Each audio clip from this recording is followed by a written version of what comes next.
scale with white powder all over it, white baggie. And then dudes are coming to my door knocking to buy my pre-workout. I hand them a baggie of white powder. They hand me $5 and like we shake hands and that was it. I did get some like lash and hate from upper level leadership and some peers about what I was doing. First time I tried was like in college. Put like one video up, it got like 2 hate comments, deleted the channel. Yeah. Second time I started. Hello and welcome back to Redirected. My name is Andrew East, and this is a show that's all about stories. Stories about how people pivoted from one career into a completely different career. Stories about how people suffered terrible tragedies but made it through to the other side.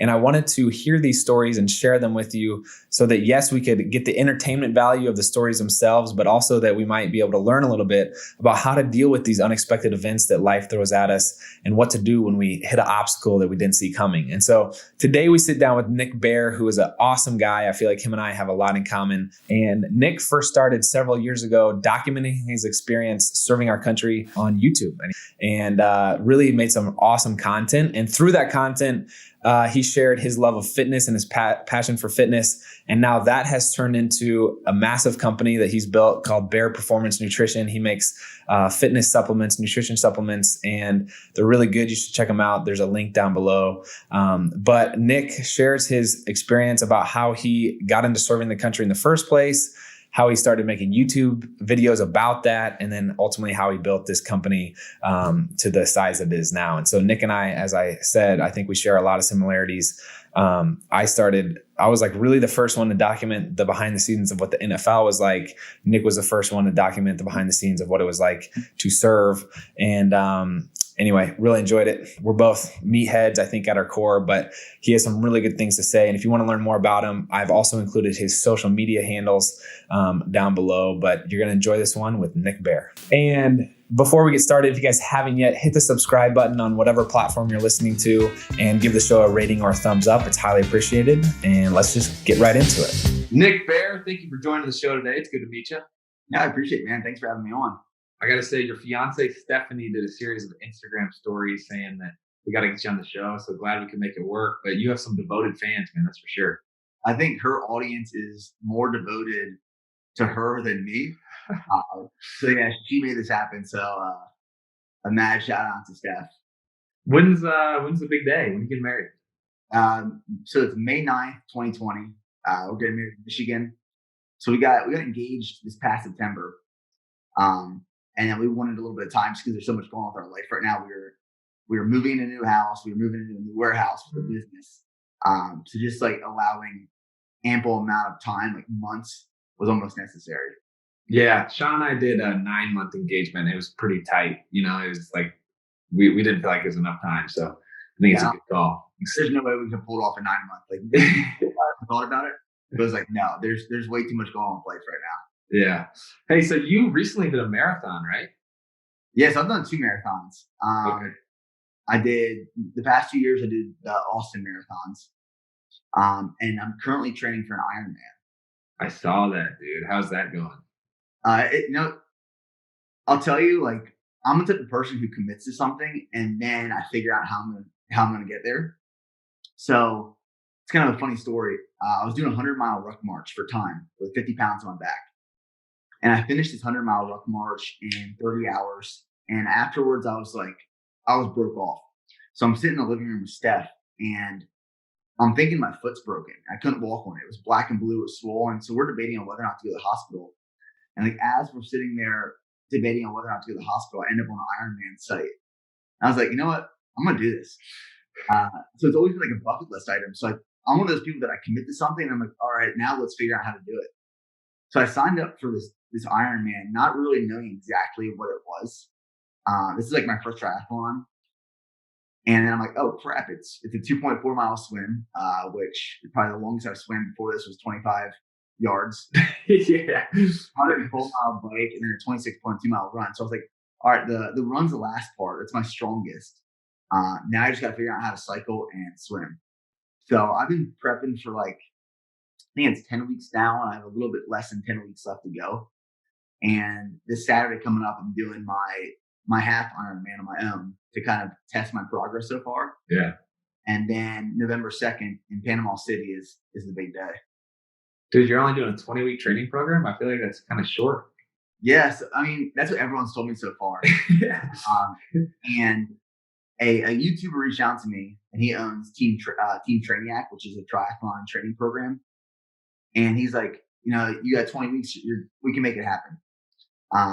So volume is really high, and because I have a running background, and I'm comfortable with like putting myself in a little bit of an uncomfortable situation. I think Yeah. Bill taught me that a lot.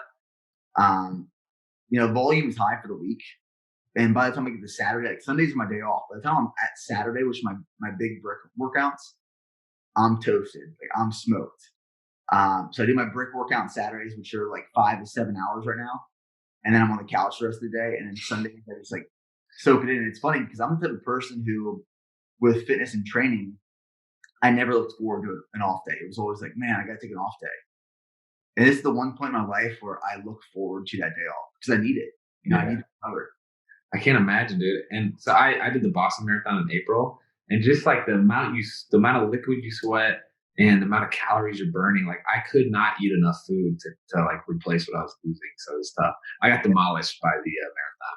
Brought me to That's, that's what's interesting about Ironman is because, as a bigger dude too, like for my marathons, I was sitting at 220, 225. And by the time I get to mile like 16, 17, I start hitting that wall because I couldn't fuel myself enough to sustain the amount of energy I require. So when I'm learning about Ironman and the training, and it's really interesting, the perspective on nutrition, especially like during the bike, is you have to strategically go into this event with knowing like how many carbs you're going to consume per hour, how much sodium you're consuming per hour. Because if you don't, like you'll hit that wall too early. Like you're just dragging across the finish line, which I already expect. Like I know that 26.2 mile run it's gonna suck. Yeah. It's like how do you set yourself up in the best position possible to fuel yourself through the end? Yeah, it's fun. All your videos, your recent videos look like they're about the Ironman training. I saw one, which maybe was from a little while back, but how to run a 6-minute mile at 225 pounds. And it's like, yes, like I'm like 230 and nobody gets it, man. It's a grind. It is, man. Like the comments on that video were funny. It was like a lot of people took it as the opportunity to show that they're like, oh, I'm 230 and I'm running 530. Well, let me see that. Like Yeah. When I'm sitting at 225 running a 6-minute mile, it's not comfortable by any means. It hurts. Yeah. So it's almost like reaching into that like metabolic conditioning rather than endurance at that point. Yeah. Man, so I'd love to hear about your upbringing. You got any siblings? Where'd you grow up? Yeah, so I'm from Central Pennsylvania. And I have one brother. His name's Preston. He's 3 years younger than me. He actually works with me at the business now here in Texas. So like growing up in high school, I was like an average dude. Like I didn't stand out extremely in sports or school.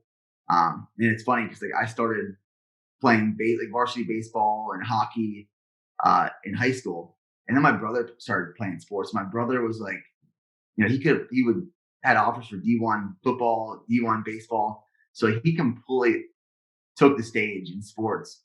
So like when we go back home, still people walk up to me and say, "Hey, are you Preston's brother?" Like, or they say, "Are you a football player?" I'm like, "No, that's my brother." So when I was probably like a sophomore in high school, my cousin, who's older than me, he joined the Army. And, at that time, 2006, 2007, war was really kinetic. So I was watching him come back from these deployments from Iraq and Afghanistan, and kind of the way he was changing, like the values he was learning, the person he was becoming, and the respect he was gaining from like the community and family. And I really was attracted to that. So that's when I decided, like, I want to join the military. I want to do that. I want to be that person. And I never really joined with the intent of making a career, but I knew I wanted to do at least 4 years and see where my life would go after that. So when I was a junior in high school, I applied for an Army ROTC scholarship, which was essentially if you get this national scholarship, they pay for your college, and then they pay for everything in college, but you have a contract after college that you're going to do like 4 to 8 years in the military. So I was awarded that, and I went to school in Western Pennsylvania called the Indiana University of Pennsylvania, IUP. I saw that, man. Yeah, I heard you say in one of your interviews, I went to Indiana University. I was like, yes, because I'm an Indiana guy, and then you were like, Yeah. Pennsylvania. I was like, wait, what? How does it? So everyone thinks it's the branch campus, but it's just in the town of Indiana. Oh, So there's no affiliation with Indiana. no way. Yeah, it's crazy. So it's in the town of Indiana, and they're thinking of changing the university. Or at least when I was there, they were thinking of changing the name to like University of Western Pennsylvania, just because of like the communication is just like everyone thinks it's a branch of Indiana. Yeah. But I went to school there on an ROTC scholarship, and I studied nutrition. And then I branched infantry, so I graduated in 2013 and went active duty Army. And I guess like where my story really gets a little, I guess, interesting is the year before I graduated college, I decided to start my own nutrition company. So I started Bear Performance Nutrition in 2012 out of this. We had this crappy college apartment that was above a bar on like the main street. So I'm like shipping my supplements. I'm building my business down to this maybe 8 by 8 foot, apartment, and try to build this brand. That's kind of that was my high school to college years before going active duty military. Wow. I heard in one of your videos you said that you knew that there's going to be a lot of long distance stuff when you transitioned into Ranger school, I think, and so you started doing cross country. And I just feel like that's such a insightful like act that you did of saying, hey, I know that I need to be here, so even though I'm not at Ranger school now, I'm going to start training to be there so that I'm ready. And even though I'm a little bigger guy, I'll be able to keep up with the dudes. So that's pretty cool. But one thing I want to talk about, because it's super interesting to me, you documented most of your time in the military. And you mentioned that there's like this fine line that you could or couldn't cross in documenting this for social media. I'm curious how you approach that, because we started social media so that we could document Shawn's behind the scenes of all the things she was doing, but also the behind the scenes of the NFL and me getting picked up and released from teams. And there was also this like super kind of gray area, since social media was still kind of young. Nobody was doing it yet. They didn't have any regulations. So what was that process like for you? Yes, I mean, I started YouTube. It's funny because I started my business in 2012, and I learned the hardships of like launching a business and having no demand for supply. It wasn't until 2014 that I started YouTube. So it was like right when I got to Texas. So I went from graduating college to going to Fort Benning, Georgia for a year, where I did the infantry officer basic course. I did Ranger school. I did airborne school. And then in 2014, I got stationed in Texas. And when I got to Texas, my unit was in Germany at the time. So like there were 60 days before they were coming home, and there wasn't much for me to do in Texas. So I was like, man, I'm going to start a YouTube channel. And it's actually the third time I tried starting a YouTube channel. First time I tried was like in college, put like one video up. It got like 2 hate comments, deleted the channel. Yeah. Second time I started up, I was in Fort Benning, and I just wasn't happy with the content, deleted it. 2014, then I was like, man, I'm gonna commit to this. So I invested in some camera equipment, which was nothing crazy, but it was like, all the money I had at the time. And I started this channel. And in the beginning, it was just documenting training, nutrition stuff. Like, I just wanted to share my journey of documenting that stuff. And there wasn't really anyone doing that I knew of, like military YouTube at the time. Now there's a bunch of military YouTubers, like they're all over the place. And I never really wanted to document the military stuff because I knew there was that gray area. Like I knew I wasn't supposed to be taking a camera on post. But my unit got sent to South Korea for 9 months. So I was like, all right, do I keep the channel going, or do I stop? And I was like, well, if I stop doing it, I'm going to lose all that momentum. I'm going to be starting from scratch. And there was also this thing that I knew after getting back from South Korea, I was going to transition out of the military. So it was my one time to like make my name for myself, to grow the brand, to grow the business through social media. So when I got to South Korea, I started documenting everything. And because like I lived on post, a lot of my content was military stuff. So I had to talk to my commander about it. And my first commander was super cool. Like he was, film it, like document it. But there were certain things I couldn't, So I would film like PT sessions. I would take the camera to the field, but like the Army was always my priority. And then if I had time, it'd be okay. Now I can pull the camera out. Yeah. But I never wanted. It was almost like I didn't want people to know I was a YouTuber in the Army because I didn't want one to interfere with my job, and two, like I wasn't really comfortable with the content I was putting out there, so I didn't want to get torn up. And I vividly remember walking into the office one day, and like no one knew I was a YouTuber at this time, and I could hear my voice on everyone's phone. And I was like, "Oh no!" Like they found my channel, and everyone in the company is listening, watching my channel. And like they were very accepting of it. They loved it, and it was cool because my platoon wanted to be on camera. Like they wanted to be in the YouTube videos. They wanted to be part of the series. At a time in South Korea, and they wanted to be shown doing PT and shooting their rifles and going to the range and stuff. But there was like, it was uncomfortable because you knew it almost wasn't what I was supposed to be doing.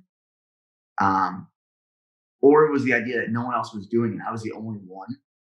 And it's kind of hard because you're doing this one thing that you're so passionate about on the side after work, no one else is doing. And people kind of look at it as, why are you doing this? Like, what are you doing? So it was a really tough period to document all that. And the way my channel kind of like really took off is when I got to South Korea, I had 30,000 YouTube subscribers. And one day I just was like, I'm gonna document my day, the day in the life video. And I just carried the camera around and filmed like PT. I interviewed like my platoon sergeant. I put some of my soldiers on camera. And I uploaded this video and it was called The Day in the Life of the Infantry Platoon Leader. And the next day we were going to the field. So like I uploaded this video, forgot about it, and we were going to training for 30 days. It was gunnery. And I didn't have much access to my phone.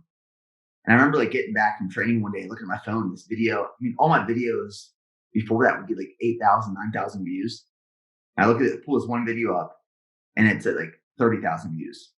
And then I refresh it, it's like 50,000 views. Yeah. And I refresh it, it's like 80,000. I was like, oh my God. And then like in the course of 4 weeks of training, my subscribers went from 30,000 to 50,000. Or no, 30,000 to 80,000. I gained 50,000 subscribers in 30 days. Wow. And that's what really like kickstarted my YouTube channel, because I found like this niche of not just YouTube, but like fitness YouTube essentially, where no one was documenting and showing this stuff. And it wasn't like strategic. It was just like, it's all I had to film. And that's when it really started to kick off. And I did get some like lash and hate from upper level leadership and some peers about what I was doing. But I made it pretty apparent that like the Army was my priority, and all my free time, that's when I would do YouTube. Yeah. So like that was a crazy time of my life. And I call like my 9 months in South Korea my most productive time of my life. Because when I got there, I said, like, I'm not going to watch any movies. I'm not going to watch any TV shows. I'm not going to go out and hang out with friends and kind of just mess around. Like every waking moment outside of the military was going to be spent building my YouTube channel and building my business.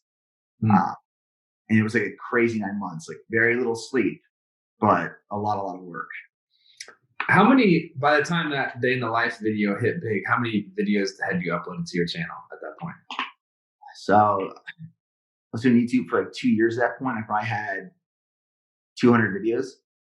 See, so this is I feel like in social media for sure, but also if you expand the same logic to like life in general, like you have one big breakthrough, but there's 2 years of work that had set the foundation for that. And then also I feel like a big reason that people subscribe to channels is that they see that you have an archive of other similar videos. And so it's not like you just put out one random video and you gained all these subscribers. It was like, hey, no, you put out a really quality video that ended up hitting big, and then people were attracted to your channel and subscribed because they'd seen you were consistent with it and had put in the work. So props to you, man. Was there ever a point where that embarrassment, or I don't want to call it shame, of like not wanting your company to watch your videos, did that ever switch to like a pride?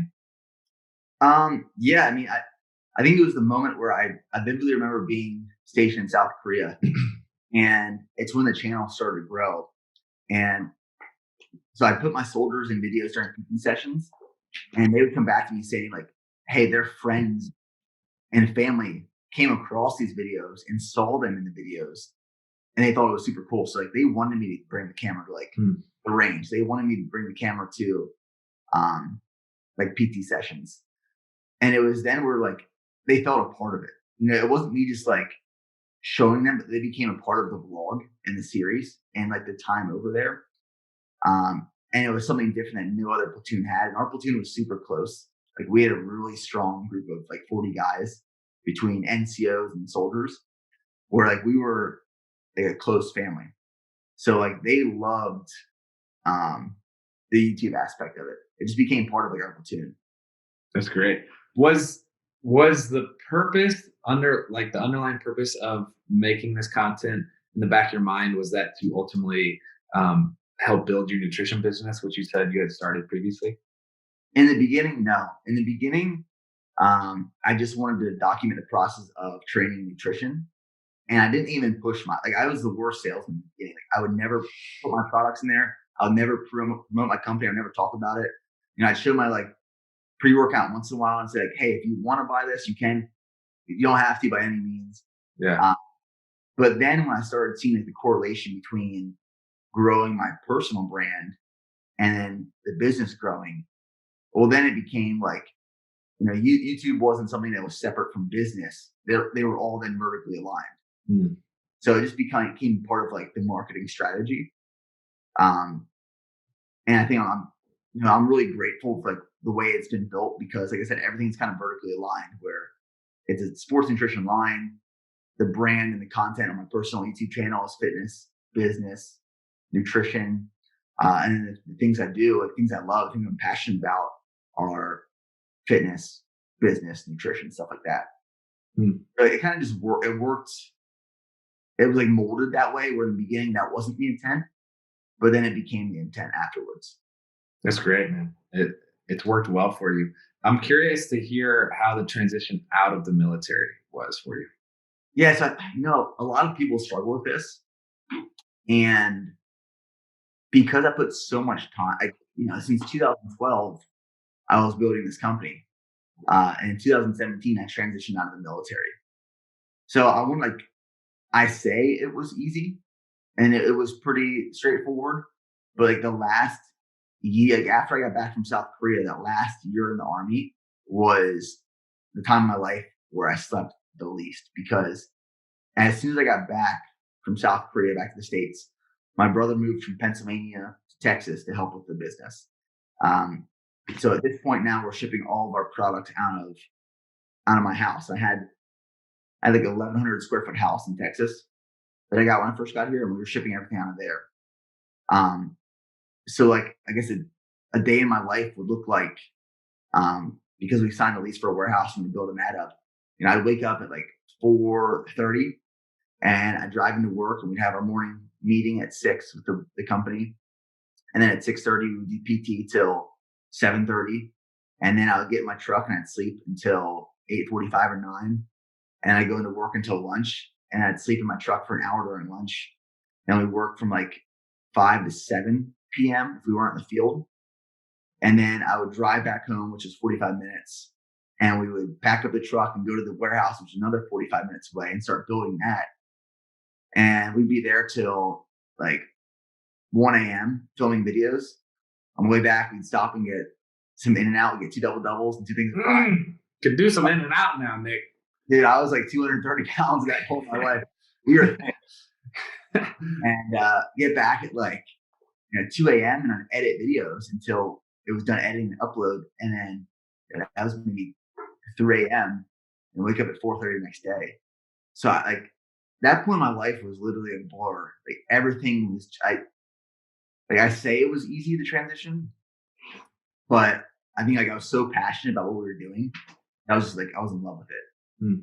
So then when I transitioned out, like the business at that point was sustainable, where it was making enough money that I could pay my brother and I could start taking money from the business. Like 2017 was the first year I took any money from the business personally, 5 years after launch. Wow. And like, it was just a kind of smooth transition because I had sources of revenue from YouTube and business and sponsorships where it worked out pretty well.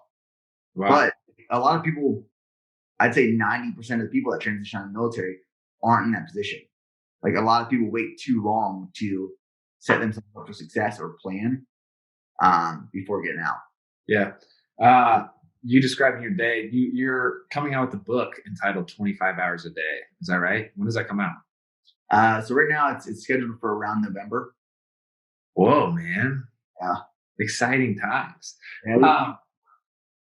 So I imagine the military is somewhat like sports, where it's this mentality of like, you got to be fully invested, be all in right now. Like, there's no plan B, you know what I'm saying? Sell out for this one cause.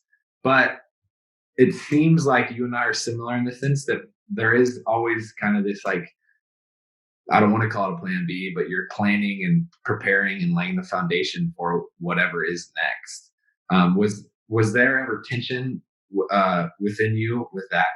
Yeah, I mean, I think it's the best way to put it, laying the foundation for what was next, because I knew what the next move was.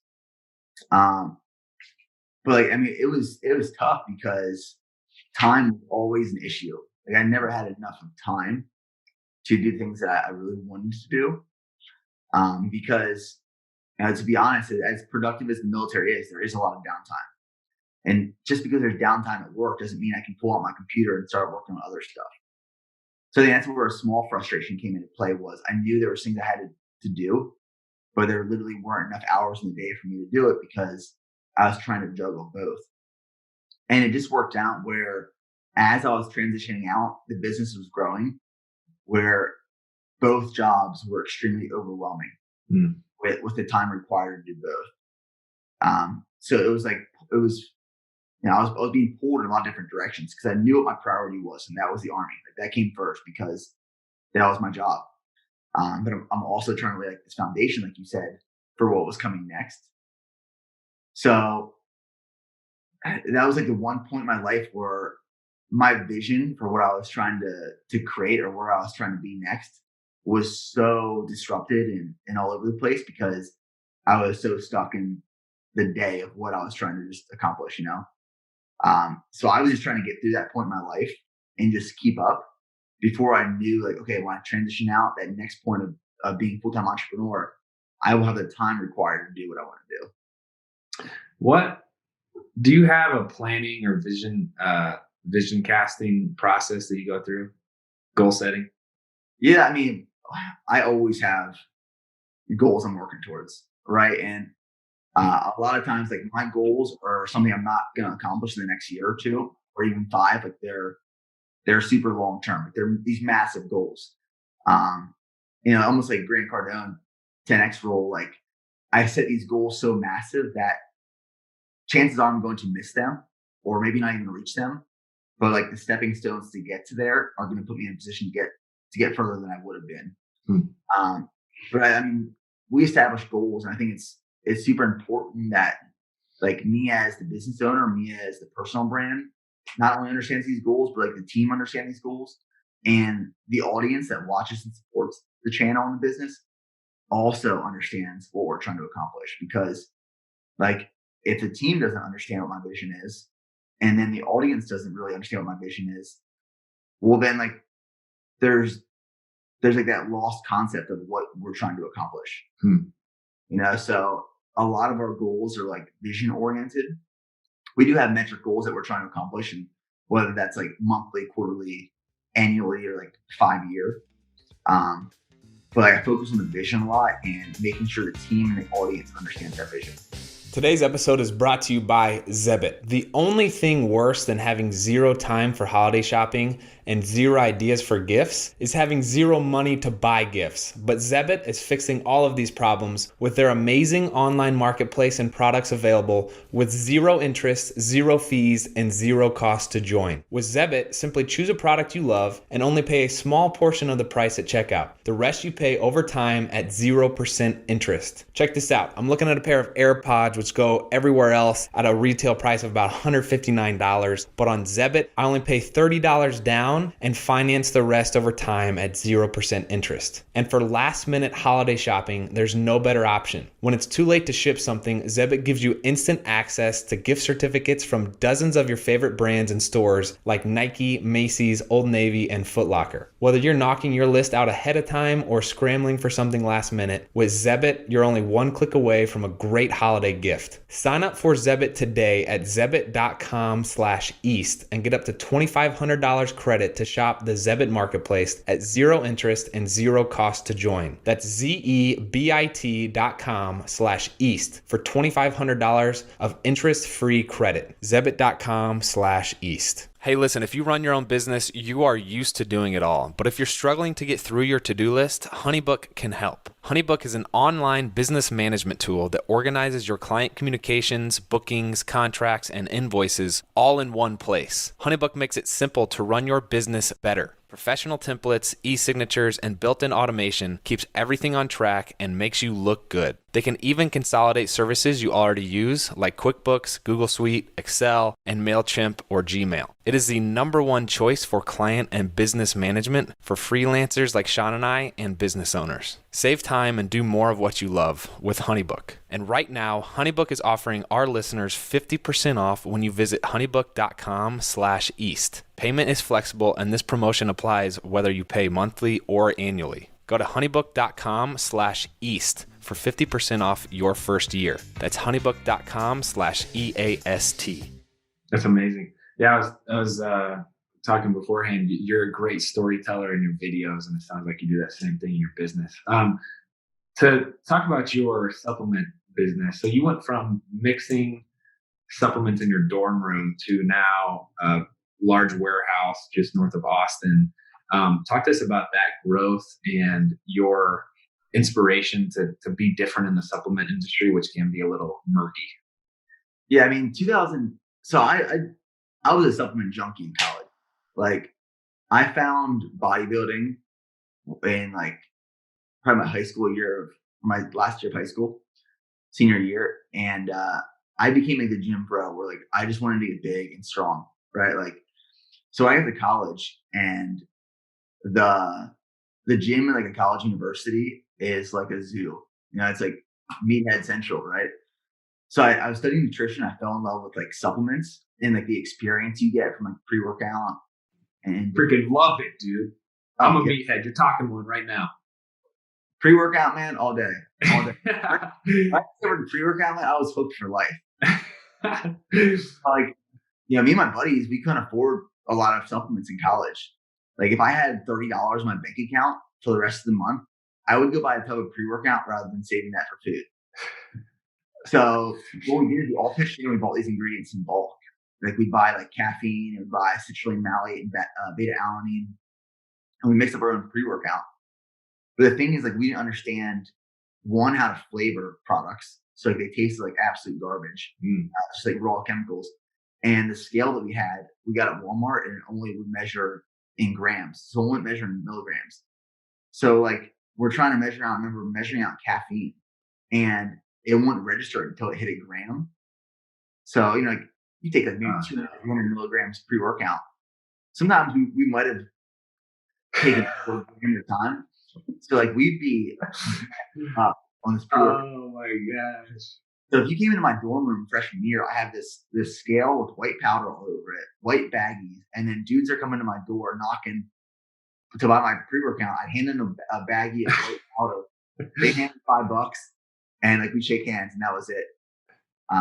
So that's like where it all started. That's how I started the concept of BPN. And then between my junior and senior year of high school, I had to go to college, I had to go to this, it was called advanced camp in the military, where you get assessed on like your leadership abilities based on all the other cadets in the nation. And I came back with like a really good evaluation there. So I had this newfound confidence in my leadership and management, you know, capabilities. And the next day I got back, I established Bear Performance Nutrition as an LLC in the state of Pennsylvania. And I took out a $20,000 loan to buy supplements. So it was actually a pretty good gig, because there's this bank called USAA, and they work with cadets in ROTC. and they would give us like up to a $20,000 loan, and we have to make payments for like 6 months after commissioning. So you get this money and you don't have to make payments for like 18 months after that. So all these guys are taking this money out and they're buying like new cars, they're buying engagement rings, going on vacations. And I took this money out to start my business. And my plan, and I always tell this story, but my plan was, I told my dad, I was like, I'm going to buy this inventory. I'm going to send it to some YouTubers. They're going to review it. I'm going to make $1 million year one. And he was like, yo, if it's that easy, everyone will be doing that. I said, watch this. I'm going to show you. So I buy the inventory from manufacturer. I work with the manufacturer to create a pre-workout and amino acid supplement. I have a buddy build my website for free. I have my buddy design my logo. I dieted down, do a photo shoot to promote the brand. Had no clue what I was doing. Launched the supplement company, expecting to make $1 million, and like 2 orders roll in from like mom and grandma. So, and it didn't get much better for the first 3 years. Like for the first 3 years, our annual revenue was $20,000. And it was tough. Like I remember year 3, my accountant telling me, like, you should consider closing this business because it's not profitable. And this is right before kind of, going to Korea. And for the past year before that, I'm building this YouTube channel and this platform. And when I got to Korea, I really doubled down. I went all in and I said, I want to make $10,000 a month in revenue with this company. And at the time we were making like $2,000 or $3,000 a month in revenue. So I became like this Swiss Army pocket knife VPN. Like I did marketing, advertising, customer support. I rebranded the company. I learned how to code for a website, like everything. And within the first 90 days of being in Korea, we went from $2,000 in sales to $10,000 in sales a month. And that was the first year we did 6 figures. So we went from doing $20,000 to 6 figures. And like that was like the breaking point of, okay, this might actually turn into something. And then when I really started to understand and learn marketing and video editing and photo editing and advertising and branding, I did a complete rebrand of the company, complete rebuild of the website. We were able to, move into this new warehouse, and we grew the company like a year after hitting 6 figures, 750%, where we hit our first 7 figures then. So like it was this massive growth within a time period where like the thing I can contribute to is like we went all in.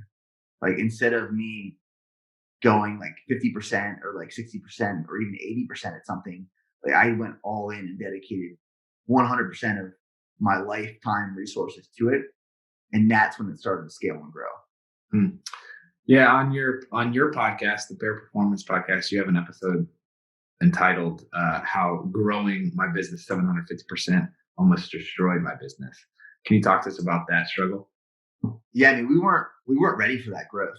And it made it hard because, as a young business owner that starts a brand with $20,000, you quickly understand how important cash flow is.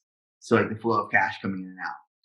So like, we would have 12-week lead times for products, and I'd have to put the money at the time all up front for this inventory. We didn't have any terms. So I'd buy like the pre-workout, I'd buy the amino acids, I'd buy the protein up front, and I'd spend a bunch of money. And then sometimes we would sell out of all that inventory in like 2 weeks. So I'd make that money back plus some, but I have to put all that money plus more back into inventory, where it takes another 12 weeks to produce. So there's like 8 to 10 weeks of out of inventory. So during those 8 to 10 weeks, I still have a lease to pay for. I still have employees to pay. Like I still have expenses going on. So like learning how to manage cash flow during that point in our growth, I felt like I was constantly like every day about to lose the business. So even though like everything's good in terms of like sales are increasing, exposure is increasing, the brand is improving, I was still trying to learn how to manage cash flow, and that almost destroyed like everything we were doing. Wow. You mentioned being the Swiss Army knife of your business, and I heard you in an interview say that for everybody that at one point would buy your product, you would write a handwritten thank you note to them. Why did you do that, and what were the repercussions of that? I mean, that's still something we get praised on is our customer service and like how fast we ship supplements out or products out in general. So that was something I decided to do when I was in Korea. Actually, I was like every order that comes in, I would write a handwritten thank you note and send it back to the States. So it started where I'd start writing these letters at 9 p.m. and by 10 I was done. And then before I knew it, it'd be like 9 to 11, and then 9 to midnight. It got to a point where I couldn't write handwritten thank you notes anymore because it'd be like, hey, John, thanks for buying Blue Raspberry Flight. Hope you enjoy it. Let me know if you have any questions, Nick. And then I'd put it in an envelope. I'd handwrite the address, and it would take me forever. But like just having that connection with the customer was massive. And the thing was, like, at the time, like entrepreneurship, as big as it is now, that's only grown in the past couple of years. Like back then, it wasn't even that big. So these aren't things that I was learning from like podcasts and interviews and books. These are just things I was like coming up with in my head. It's like, I'm going to do this, write thank you letters. And then I got to the point where we were making phone calls to everyone that placed orders. So like there were days we'd make 200, 300 phone calls. It would take me 4 days to make these phone calls to people that placed orders to thank them. And it was having that connection with the customer over the past couple of years that's really like established a strong supportive customer base. And it's something we never take for granted. Like having the support from people that buy our stuff, that support the channels, the social media platforms, the products, the site, like we never undervalue or take that for granted. Like anyone that comes to our site, we greatly appreciate it. So anything you do to thank them, it's just what we want to do. I love that mentality of if they're gonna invest in you and buy your product, like you need to have some investment in them as well. And I mentioned at the beginning that the reason you're on this show is because you have some highly devoted fans, and just the practices that you do, whether it's writing handwritten thank you notes for people who buy your product, or I'm sure on social media, you interacting and DMing people back, like just good practices to build a solid community of people. So hats off to you. No, I appreciate it. I think like one of the things that happens on social media sometimes is because it's all virtual, it's all online. Mm-hmm. Sometimes like those relationships, I don't want to say feel fake, but like they don't really feel as real as they would unless they're in person. Right. Like the past 2 years, we've had events where we opened up the warehouse down here in Texas, and hundreds of people would fly down and come in and work out in the gym and just like talk and hang out. And like those events always leave a lasting impression on me because like you see the emotion in someone's face when they come up to you and they say like, I lost this much weight from watching your videos, or I decided to run a marathon because of watching your videos, or I joined the Army because of following your story. And like when you can see someone actually display that emotion in their face and like shake your hand and talk to them, and it makes me want to like keep doing YouTube. It makes me want to keep doing more and posting more and inspire more people. So like I love the personal interactions as much as the online interactions, but when you can actually meet someone and talk to them about it, it's like, man, this hits deep. Yeah. So for people curious about supplements and Bear Performance Nutrition, tell us why your supplements are the best. Yeah, I mean, I think any supplement company owner is going to tell you, buy my stuff, it's the best, right? And when we first got into the market in 2012, and the supplement industry was very different then. Like there were proprietary blends everywhere. So like, you pick up a bottle of pre-workout and it would say, this is the pre-workout energy blend. And it would list all these ingredients, but it wouldn't tell you how much of that ingredient is in the product. Right. It would be like, this is a 10-gram blend. And then here's the products that are in that blend. So my first competitive advantage was, well, I want to create products that have no proprietary blends. And I wanted to formulate and dose these products as effective as possible. Right. So, different products create different experiences. There's not like one pre-workout that is the ultimate pre-workout for everyone. Everyone has like a little bit of different taste in what they like in a pre-workout, for example, or different flavors in protein, or different purposes in like amino acids. So like every product we put out there has a specific purpose. Like we don't create a laundry list of products with a laundry list of ingredients just to have a full line. We've added products slowly to the line over the years that serve a direct purpose that I wanted to use and create.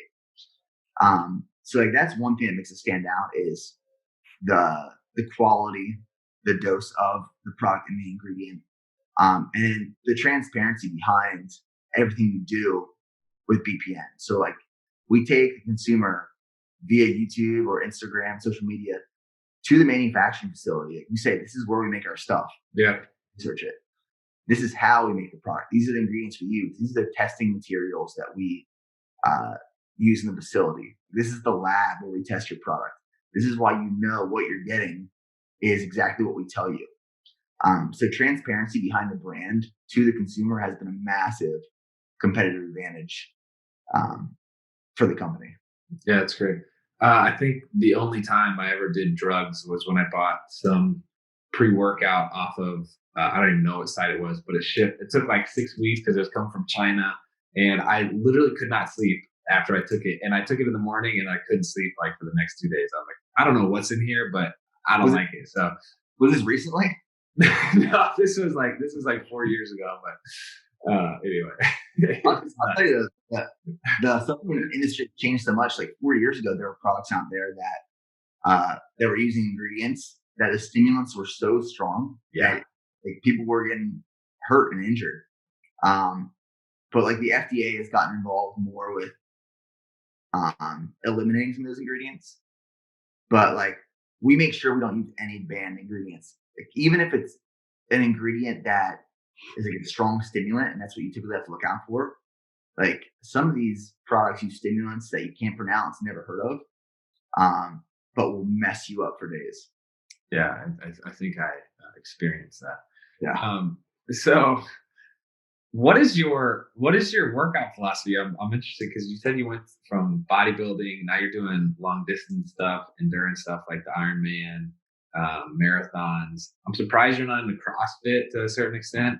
I got into CrossFit, dude. I've done it all, man. Like I started out where I got into bodybuilding. I did a bodybuilding competition, and then I got into strength training a lot, and I did a powerlifting competition, and I focused on strength for a long time. And then when I got out of the military, I said I would never run a day in my life again. And 6 months later, I did a marathon. Yeah. And then I got really dedicated to CrossFit for a few months. And then I went back to strength training, and now it's training for this Ironman. So like fitness to me isn't one dimensional.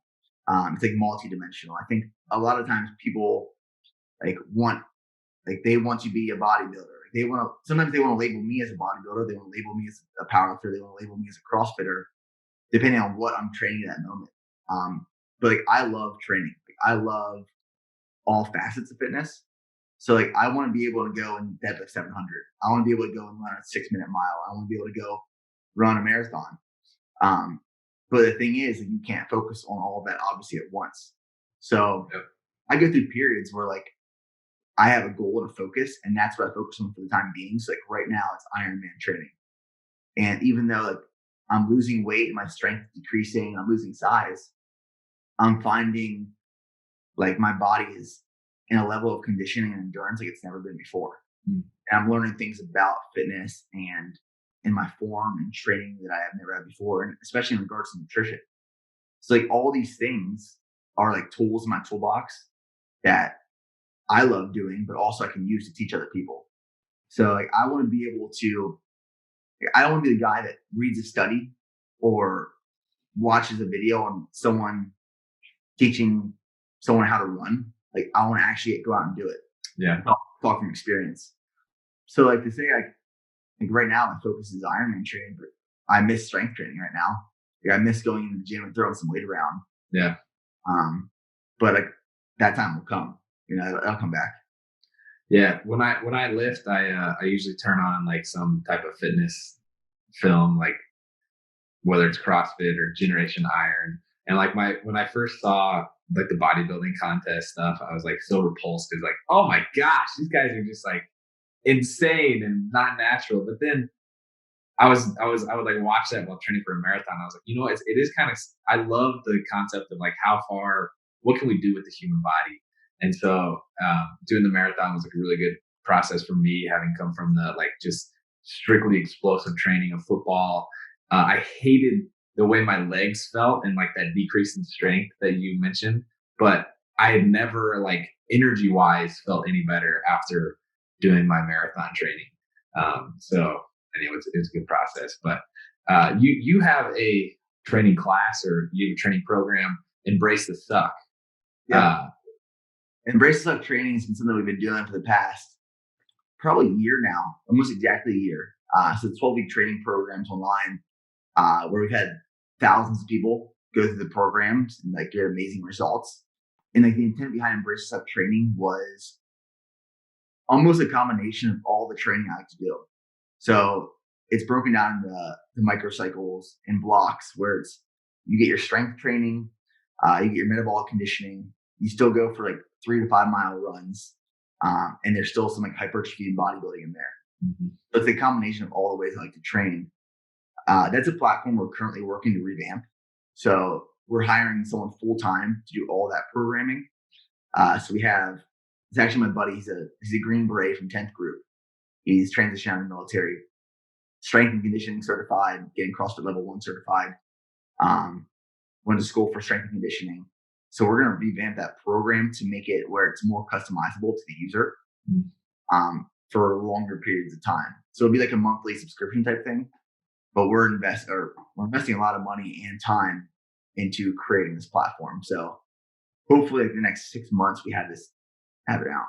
That's great. Do you have a favorite physique of the different types of training you've been doing that like the training has led to a certain type of physique that you prefer? Yeah. So I think like, from like an Instagram perspective, when I'm bodybuilding and dieting down, that's when I look the best, but that's when I feel the worst. Like I do not, as an overall health standpoint, I hate that. Yeah. During CrossFit is actually when I think I looked the best, and that's when I felt the best. So when I was like seriously in CrossFit, this was actually the only time in my life I probably reached a level of overtraining, but I was doing bodybuilding movements. I was training CrossFit with a coach, and I was training for a marathon. So I was like jacked, tan, and lean from training outside.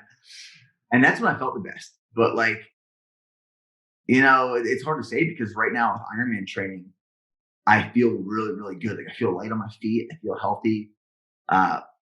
My diet's on point, and I have to be more accountable of my diet than ever before because of how intense the training is. Mm-hmm. But I'm not strong right now. So I think honestly, CrossFit with a little bit of bodybuilding movements is where I think I look the best. Interesting. All right, well, we'll start closing out here. I'm curious. You have so much going on. What are your goals that you have right now? So like short-term goals are Ironman. And I don't really have people want to ask me like, what time do you want to finish the Ironman in? To be honest, like I don't know right now. As I get closer to that event, I'll know. Like this weekend, I'm doing my half Ironman, and that'll give me more of a projection of like where I'm going to be for the full. But just completing that is like a massive goal of mine right now. So that's like from fitness wise, that is my big goal right now. I always have goals for like social media. So like I want to grow my platforms, like 10x essentially, with the right type of people and the right type of content.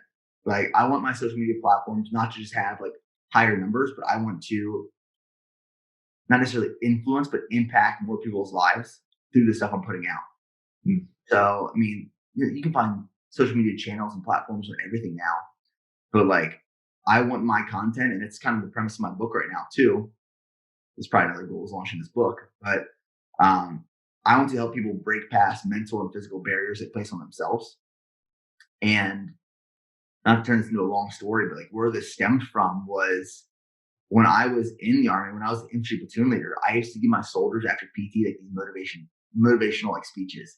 I'd be in the zone and like we'd be all sweaty, 8 mile run, and be like, yo, I'm feeling this right now. And I remember asking them one day, like, what do you guys want to do? Like, what are your goals? What are your aspirations and your visions? And so many of them, like, their goals were small, like, because they didn't believe they could do these things.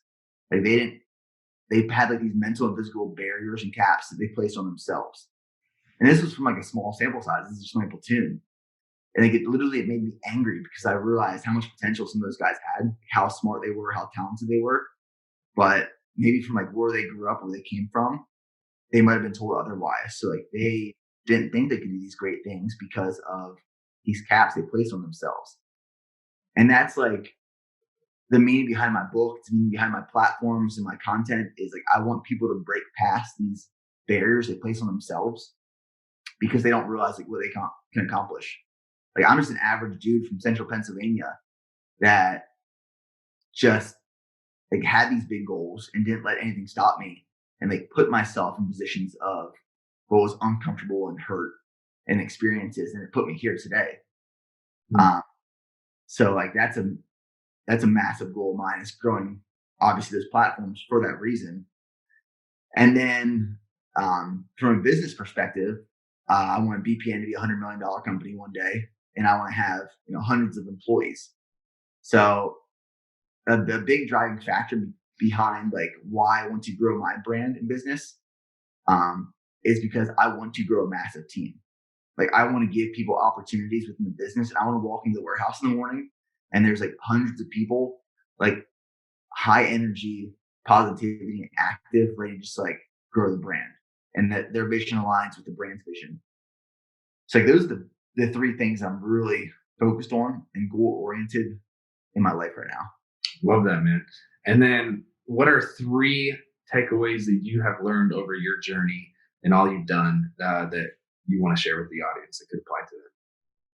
So I'd say the first one is being resilient, and not only within like my business story, but like a clear example of Ranger School. So like when I went to Ranger School, it's a 61-day course. About 50% people graduate and finish the course. And most people don't make it straight through. So there's 3 phases. So each phase is 3 weeks long. I went into the first week and I failed and had to do it all over again. But there was a 6-week holdover before I could go back in. So I'm in Ranger School for 3 weeks, fail, had to stay at Ranger School for 6 more weeks, not go home, and wait for the next phase to start. Go to the first phase again, pass, move on to phase 2, which is the mountains, fail that phase. And then did that over again, passed, went to the 3rd phase, finally passed. So I spent like 141 days in a 61-day course, which felt like an eternity. And I felt like I was never going to leave. But it was like there was one goal. There were no distractions of the outside world. I didn't have communication with like anyone or anything, but like just being resilient to push through all the obstacles that came my way. So that's a massive, massive thing for me. The second would be to overcommit and over obsess. I talked about this in a video before. And this is kind of the reason I'm probably here right now is, so many people want to accomplish these things. I wanted to accomplish these things. And it wasn't until I went all in with my business, I went all in on my brand, I went all in on everything I was doing. That's when I saw the return. When I was operating at like 50, 60, 70%, and I was just like spread so thin, and I was just putting some time here, some time there, but I was entitled to like, I need my time off. I need my vacations. I need to do something that pays myself. That's when nothing really, it was like progress. When I went all in and over committed and over obsessed on this one thing that I wanted to do, that's when I started to see like a return. And then the last thing is, and this is something I don't know if I was just born with it, or I'm too ignorant to know better, but like I was never paralyzed by analysis. Like we talk about this all the time, like paralysis by analysis. Like I'm the type of person who I do not overthink things. Like I wanted to start a business. Okay, let's register the LLC and figure it out from there. Like I want to join the Army and go to Ranger School. All right, let's do it and figure it out from there. I want to run a marathon and do an Ironman. I'm going to sign up and then I'll figure out how to get there. So it's like, I've never been the person that overanalyzed these things and was paralyzed by that overanalysis. I just like committed and then figured out how to get there.